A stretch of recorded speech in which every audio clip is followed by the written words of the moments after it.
Hi, my name is Dylen Hopkins, and this is What is Cryptocurrency? For the background, cryptocurrency was first introduced in 2009 with the creation of Bitcoin. Interest in it has skyrocketed since, and in this presentation, I will discuss why and how the sudden interest came to be, what crypto even is, how it works, how to buy it, and how to safely store it.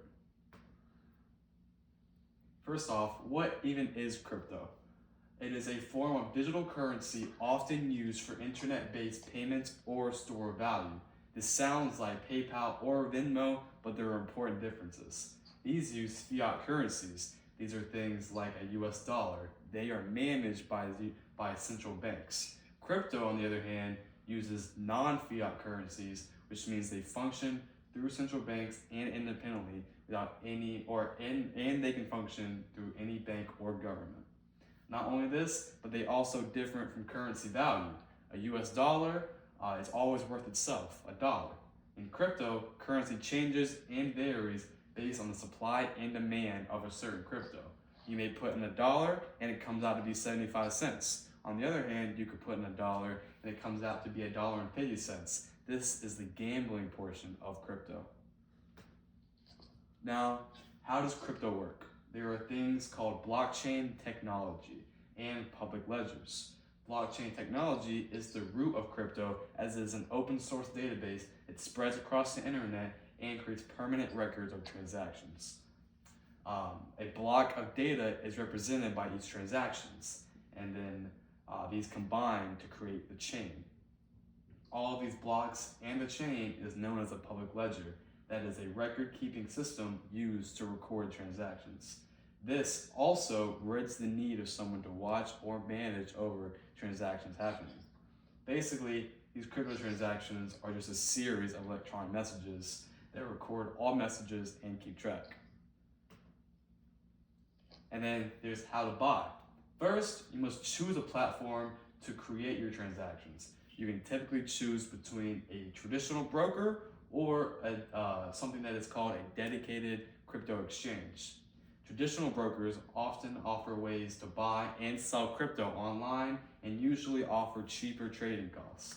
Dedicated crypto exchanges often have more variety of crypto and crypto features, although these often cost more. Once finding your platform, you have to fund your account. To begin, you can start with a typical fiat currency using a credit card or sometimes using a debit card or sometimes a credit card if it is even allowed. Oftentimes it is not, because crypto is not a very safe or stable form or placement of money. And then lastly, we can do the fun part, which is buying. You can place an order through your broker or exchange website by collecting this type of crypto or the stock that you want to buy and selecting how much you want to buy. The same applies for selling. Now there's how to store. Oftentimes, you want your crypto to be safe and secure so you can store it and keep it away from hacks or theft. You usually store crypto in crypto wallets. These can be physical or they can be online hardware. Sometimes brokers or exchanges offer storage within their websites or programs, which can be a lot simpler, but sometimes it is not. There are two types of wallets, hot and cold. Hot wallets typically mean that your crypto is stored in online software, and then cold wallets typically mean that it is stored in offline hardware or personal, like actual handheld hardware. And then for our conclusion, crypto is a way to invest, store, and make money. It is helpful. It is a helpful tool that has emerged with modern technology, and then although it is an amazing form of money and technology, it is not always simple and it is always ever changing. Though this is what makes it exciting. There are many things to learn and many things to adapt with.